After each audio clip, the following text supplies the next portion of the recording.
በምድር ስትኖር የምትመዘነው በስብከትና ዝማሬ አይደለም ብራዘር። ትራራለህ ወይ? ሞቲቭህ ርህራሄ ነው ወይ? የጎዱህ በእጅ ሲገቡ ትራራለህ ወይስ ትጨክናለህ? መጀመሪያ ትምራለህ ወይስ ትበቀላለህ? እበቀላለሁ ነው ኢዮአብ። ትጨክናለህ ወይስ ትራራለህ? እጨክናለሁ ነው። ዳዊትና ኢዮአብ ሚዛናቸው የትየለሌ ሆነ።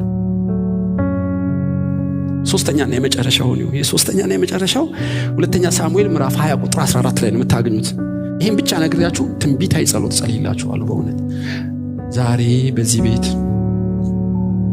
መበርታት ይሆናል። እንድንዘገይ እንዳንጨምር አገራችንን አንቆ የያዘ ቂምና በቀል ጭካኔ በኢየሱስ ስም ይሰበራል። እግዚአብሔር ሳኦል ከሳሙኤል ፊት ሲሄድ ልቡ የረው እንደተባለ የርህራሄና የምሕረት ልብ ይገጠምልን። በእውነት እግዚአብሔር የሚለመነን ሰማያትን የሚከፍት ይሄን ብቻ ስናደርግ ነው። ይሄን በእግዚአብሔር ጸጋ በኢትዮጵያ ውስጥ ሪቫይቫል ማለት የሚራሩ ሰዎች በዙ ማለት ነው። ሪቫይቫል የሚራሩ ሰዎች በዙ ማለት እኮ ነው። እንዴት ነው የምንተረጉመው? እንደዚህ ነው የምንተረጉመው። ልክ አቢሴሎም ከሞተ በኋላ ወደ መንግስቱ ሲመለስ ሳቤ የተባለ ሰው መጣ። ሶስተኛው ልነግራችሁ ነው።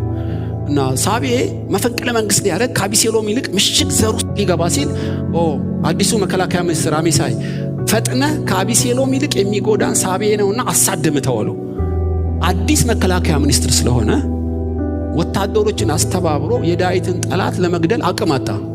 ሲንተፋተፍ የተሻረው ኢዮአብ ልብ ያለው ኢዮአብ መጣ።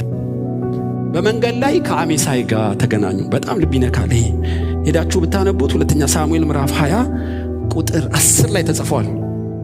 አሜሳይ ጢማምና ወፍራም የዋህ ነው እና ኢዮአብ ተገናኙ ማለት ነው። እንደ ድራማ ላሳያችሁ።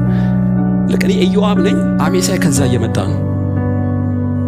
ስልጣኑን ወስዶበታል፣ መከላከያ ሚኒስትር ሆኗል እና ኢዮአብ ሰይፍ ታጥቋል። ልክ አሜሳይን እያየው ሆን ብሎ ወደቀ መሬት ላይ ድንጋይ እንዳደናቀፈው። ሲወድቅ ሰይፉ ከሰገባው